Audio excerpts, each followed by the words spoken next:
Hello and welcome to my YouTube channel Lead Your Life. Myself Dr. Monica Gupta and I am third generation homeopath of my family and working as medical officer under Bihar government. पिछले video में मैं आप लोगों को बताई थी कि home isolation और होम क्वारंटाइन में क्या डिफरेंस होता है और होम आइसोलेशन के तहत आपको किन किन बातों का ध्यान देना चाहिए, किन किन बातों को आपको नहीं करना चाहिए। और साथ में मैंने ये भी बताया था कि ऐसे कौन से लक्षण आप में अगर नज़र आते हैं तो आपको होम क्वारंटाइन को छोड़कर आपको हॉस्पिटलाइजेशन के बारे में सोचना चाहिए। इस वाले वीडियो में मैं आपको बताना चाहूँगी कि होम आइसोलेशन या होम क्वारंटाइन को आप कब ख़त्म कर सकते हैं। तो ये डिपेंड करता है कि आपकी जो सीवियरिटी है आपकी डिजीज़ की, आपके सिम्टम्स की, वो कितनी है। फरवरी में जो गाइडलाइंस आया है WHO के अनुसार, उसके अनुसार माइल्ड केसेस को अप्रॉक्स 2 वीक्स यानी कि 15 दिन 14 से 15 दिन लग जाते हैं और जो थोड़े से सीवियरिटी के साथ सिम्टम्स हैं, केसेस हैं, वैसे पेशेंट्स को, वैसे केसेस को कम से कम 3 से 6 वीक लग जाते हैं। होम आइसोलेशन को ख़त्म हम 14 दिन पर कर सकते हैं। उसके लिए तो सबसे पहले ये जानना होगा कि डे 1 आप कैसे आप समझ सकते हैं कि ये मेरा डे 1 है। तो जिस दिन भी आपने टेस्ट कराया है तो गवर्नमेंट के हिसाब से डे 1 जो है उसको गिना जाएगा, क्योंकि गवर्नमेंट को पेशेंट जो आते हैं वो सही रिपोर्ट नहीं देते हैं या ये नहीं बता पाते हैं कि उनका जो सिम्टम्स है वो किस दिन शुरू हुआ था।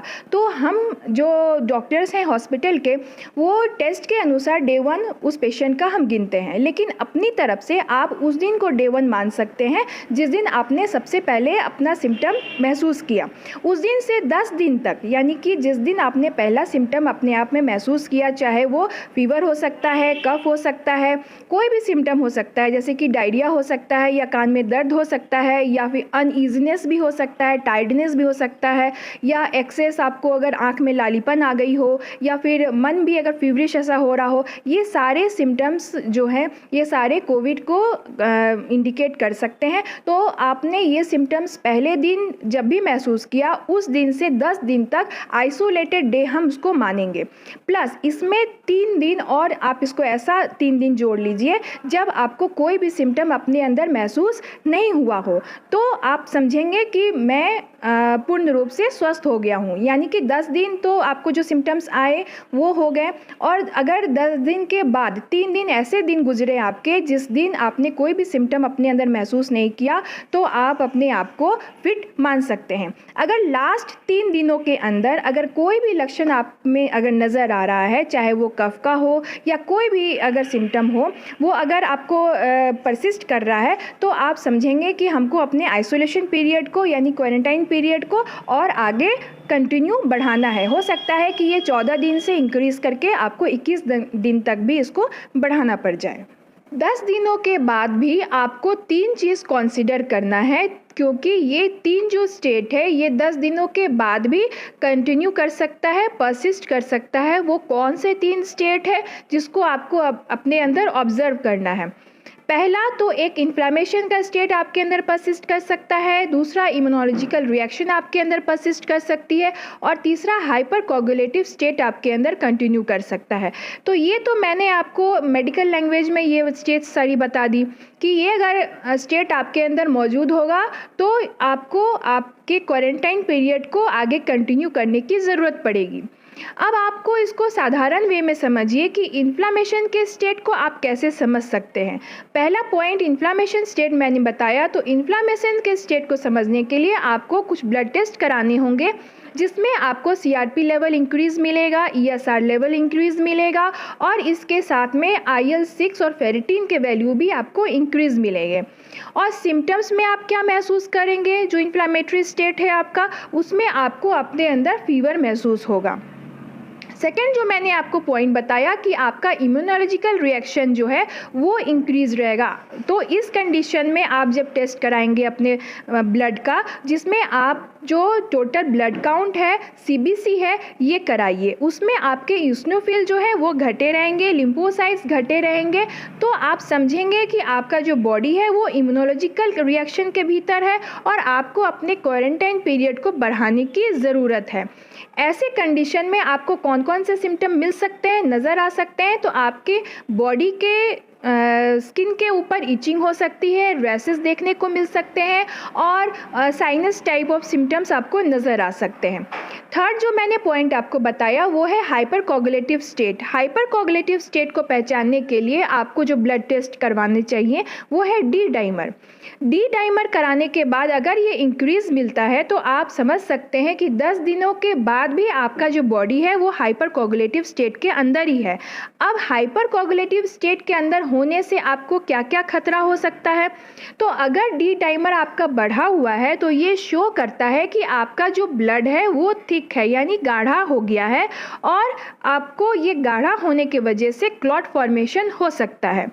क्लॉट फॉर्मेशन हो जाएगा तो क्या हो सकता है, क्लॉट फॉर्मेशन होने की वजह से आपका जो हार्ट अटैक का जो चांसेस है वो बढ़ जा सकता है, आपको पैरालिसिस आ सकता है, ब्रेन स्ट्रोक आ सकती हैं, ये सब प्रॉब्लम आ सकती हैं। सेकेंडली, अगर आपको 10 दिनों के बाद भी SpO2 लेवल आपका कम शो कर रहा है, जो आपका जो बेसलाइन था ऑक्सीजन का, यानी कि पहले आपका जितना हुआ करता था ऑक्सीजन उससे आपका बेसलाइन से कम शो कर रहा है, तो ये दिखाता है कि आपका जो ब्लड है वो थिक हो गया है और आपके ब्लड में क्लॉट्स फॉर्मेशन हो रही है, क्योंकि क्लॉट फॉर्मेशन होने के वजह से ही आपका जो है वो ऑक्सीजन लेवल कम हो सकता है। या तो आपको निमोनिया हो, लेकिन आपका निमोनिया तो ठीक हो गया, उसके बाद भी ये परसिस्ट कर रहा है, डी डाइमर इंक्रीज शो कर रहा है, तो इसका मतलब है कि आपका जो क्लॉट फॉर्मेशन है वो है कहीं ना कहीं हो रहा है और जिसके वजह से आपका ऑक्सीजन लेवल कम हो रहा है।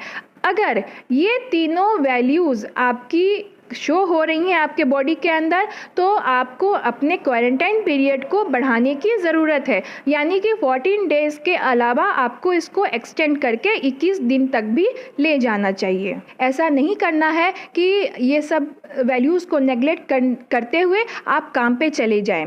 तो मैंने आपको बताया कि अगर डी डाइमर बढ़ा हुआ है, अगर आपका ESR वैल्यू बढ़ा हुआ है, CRP वैल्यू अगर आपका बढ़ा हुआ है, उसके बाद फेरेटिन वैल्यू बढ़ा हुआ है, इस्नोफिल आपकी घटी हुई है, लिम्फोसाइट घटी हुई है, या फिर आपका जो ऑक्सीजन का वैल्यू है, SpO2 लेवल है, वो आपका प्रॉपर वे में नहीं आया है जैसा आपका बेसलाइन में आपने देखा था अपना, तो वो अगर आपको कंसीव नहीं हुआ है, अगर वैसा अगर आप ये सारे सिम्टम्स हैं तो आपको अपने क्वारंटाइन पीरियड को आगे कंटिन्यू करने की ज़रूरत है। तो ये सारे सिम्टम्स मैंने आपको बता दिए कि अगर लक्षण आपको नज़र आते हैं, अगर ये टेस्ट कराने पर आपके ये वैल्यूज़ अगर कम आते हैं, बढ़े हुए घटे आते हैं, तो आपको अपने क्वारंटाइन पीरियड को आगे बढ़ाना चाहिए, यानी कि आपको 14 डे पर रिलाई न करके आपको अपने क्वारंटाइन पीरियड को बढ़ा के 21 दिन तक भी ले जाना चाहिए। तो ये हुई सारी बातें, क्वारंटाइन को आपको कितने दिन तक रखना है।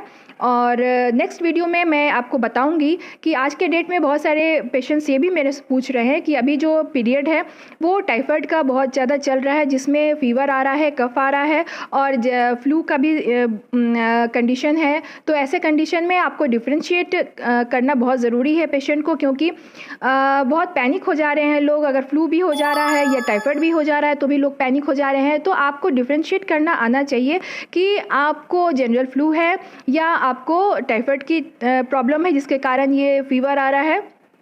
तो जनरल फ्लू और कोविड के लक्षणों में क्या डिफरेंस है, या फिर टाइफाइड के फीवर और इसके फीवर में क्या डिफरेंस है, इन सारी बातों को मैं नेक्स्ट वीडियो में कवर अप करूंगी। तो आशा करती हूं कि वो वीडियो आप लोग ज़रूर देखेंगे और ये वीडियो भी आप लोगों को पसंद आया होगा। ये इसी आशा के साथ कि आप नेक्स्ट वीडियो आप देखेंगे और लाभान्वित होंगे, मैं ये वीडियो समाप्त करती हूँ। लेकिन समाप्त करने से पहले मैं फिर से कहना चाहूँगी कि अगर इस वीडियो पर और चैनल पर आप लोग फर्स्ट बार विजिट कर रहे हैं तो प्लीज़ मेरे वीडियो और चैनल को लाइक, शेयर एंड सब्सक्राइब ज़रूर कीजिए और इस वीडियो को शेयर ज़रूर कीजिए, ताकि जो लोग जो इन्फॉर्मेशन मैंने इस वीडियो में दी है वो और भी लोगों को लाभान्वित कर सके। इन्हीं बातों को कहते हुए मैं ये वीडियो समाप्त कर रही हूँ। Thank you for watching. जय हिंद।